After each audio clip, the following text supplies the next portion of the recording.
You have been advocating something called smart justice. What is that all about?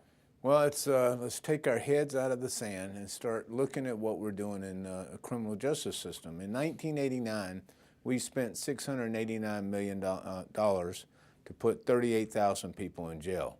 Last year, we spent $2.2 billion to put 108,000 people in jail.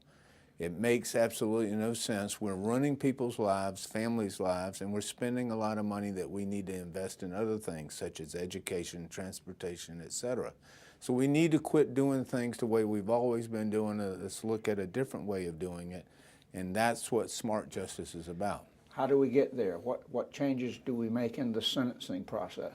Well, in the sentencing process, we need to get rid of the minimum mandatories. One of the things that Katie Edwards and I worked on was just because somebody has 2 or 3 hydrocodones, do we automatically put them in jail for 5 years, or do we have discretion rested with the judge so they can look at circumstances and determine does that really make sense to do that?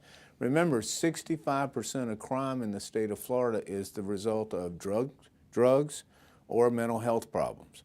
Yet we spend only 2% of our budget dealing with those two issues. And, you don't have to be a rocket scientist to figure out that if those is what's causing crime, let's invest some money at the front end so that we stop what causes the crime, and then maybe we don't have as many people going to jail. If we don't have as many people going to jail, then we don't run as many families, and we don't have as many families going on welfare.